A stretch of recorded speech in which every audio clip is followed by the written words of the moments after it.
पक्षाच्या धोरणात्मक निर्णयांसाठी राष्ट्रवादीकडून कोर कमिटीची स्थापना करण्यात आली आहे। या कमिटीमध्ये धनंजय मुंडे, छगन भुजबळ यांना स्थान देण्यात आले।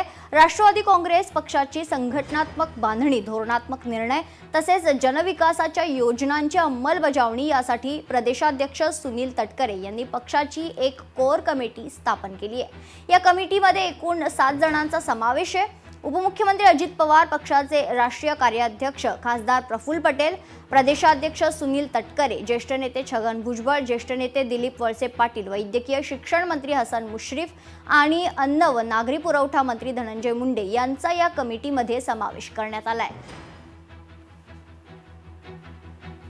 राष्ट्रवादी काँग्रेसकडून कोर कमिटीची स्थापना करण्यात आलेली आहे।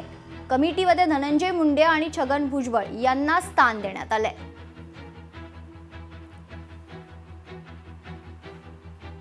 तर राष्ट्रवादी काँग्रेसकडून एक विशेष कमिटीची स्थापना करण्यात आलेली आणि अनेक ज्येष्ठ खरं तर राष्ट्रवादीचे जे नेते आहेत त्यांना स्थान देण्यात आलेले आहे। या संदर्भात अधिक माहिती जाणून घेऊयात। आमचे प्रतिनिधी मीनाक्षी म्हात्रे आपल्यासोबत लाईव्ह आहेत या क्षणाला। मीनाक्षी, राष्ट्रवादी काँग्रेसकडून एक कमिटी स्थापन करण्यात आली आहे, धनंजय मुंडे आणि छगन भुजबळ यांना स्थान देण्यात आलेले आहे, हे महत्त्वाचं आहे। मीनाक्षी, निश्चितच कारण येणाऱ्या काळामध्ये स्थानिक स्वराज्य संस्थेच्या ज्या निवडणुका आहेत या सगळ्या गोष्टी लक्षात घेत राष्ट्रवादी अजित पवार यांच्या पक्षाकडून आता पक्षातील संघटना आणि या सगळ्याच पार्श्वभूमीवरती ही कोर कमिटी स्थापन करण्यात आलेली आहे। विशेषतः या कमिटीमध्ये 7 जणांचा समावेश आहे। पक्षातील राष्ट्रीय अध्यक्ष अजित पवार हे स्वतः आहेत, तर कार्याध्यक्ष प्रफुल्ल पटेल आहेत।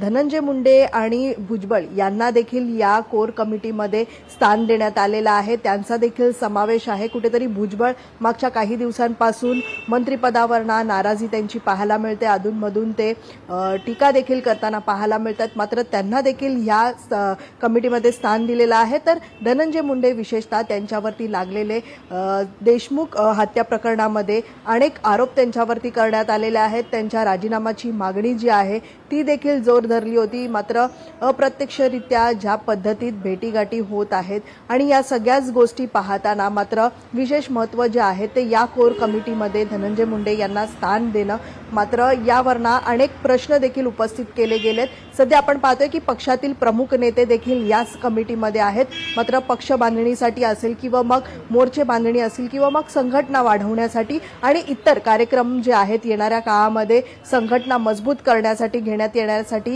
याच कमिटीकडनं संपूर्णतः आखणी जी आहे ती केली जाणार आहे। आणि त्यामुळेच या कमिटीची स्थापना जी आहे काल प्रदेशाध्यक्ष सुनील तटकरे यांनी पत्राद्वारे माहिती दिलेली आहे।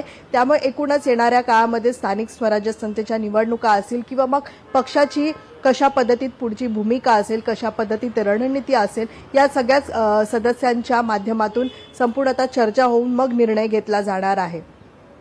निश्चितच मीनाक्षी, म्हणजे राष्ट्रवादीकडून ही जी कमिटी स्थापन करण्यात आलेली आहे यावरून आता राष्ट्रवादीची पुढची भूमिका काय असेल याकडे पाहणं महत्त्वाचं ठरेल। धन्यवाद मीनाक्षी, आपण दिलेल्या सविस्तर माहितीसाठी। लोकशाही मराठी ऐका, पहा, जागरूक रहा।